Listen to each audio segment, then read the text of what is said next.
So YouTube, your boy Mill took it back. Alright, then I'm gonna show you how to change brakes and rotors on the 2008 Lexus es350. Alright, simple. First thing first, you need a jack. You need 21 millimeter for that.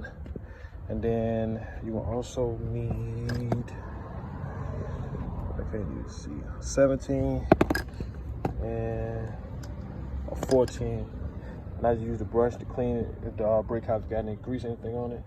Pliers in case it spin. That's it. I'm gonna show you how to do next. Alright, when you get on the car, you'll see a spot like something like this. This is where you want to put your jack. Alright, so mine's in the air, and I also got impact, so it don't be nothing 21 millimeters.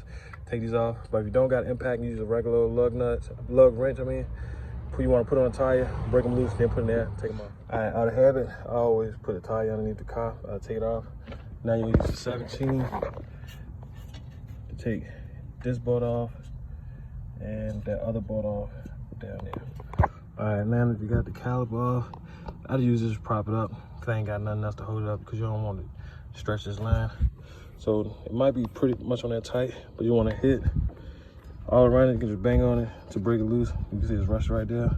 Then pull the rotor off, put the new rotor on. Alright, now I got the rotor on. So you make sure you want to clean it beforehand with brake clean. Sometimes it's got like an anti-rust, like grease on it. So I'm gonna put the caliper back on with the 17s, then we'll change the brake. Alright, so now I got it back on. So what I'm gonna do is I'm gonna take this bolt right here out, it's 14, and then flip it up. And then I'm gonna check these, make sure the slap pans move in and out easily.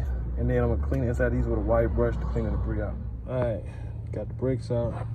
So you make sure you want to pay attention to these clips right here. You want this part right here to be on the bottom and to be facing to the outside of the caliper, like that one, that one. You want to also on the opposite, on that side, on the opposite. These little points on this side will be facing to the inside of the car. Also, I'm gonna take a little, I got like a plastic bristle brush. I'm gonna just clean all this debris out. Alright, this is how the brake pads look.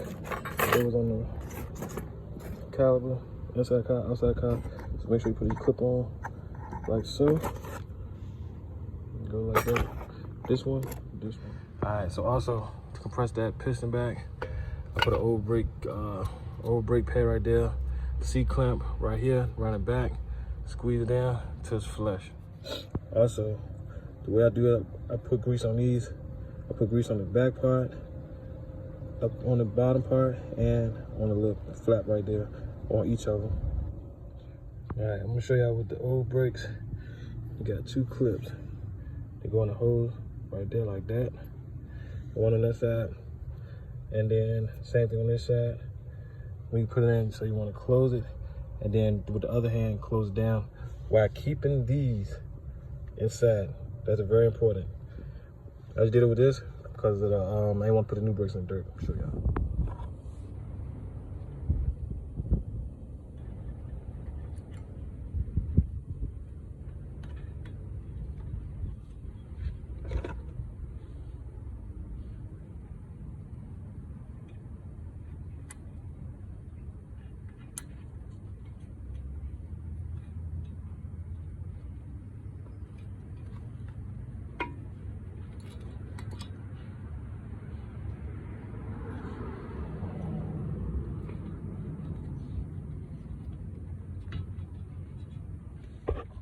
All right, put the 14 back on, put the tire on, tighten them up at 21, do a star pattern when you tighten them up, good to go.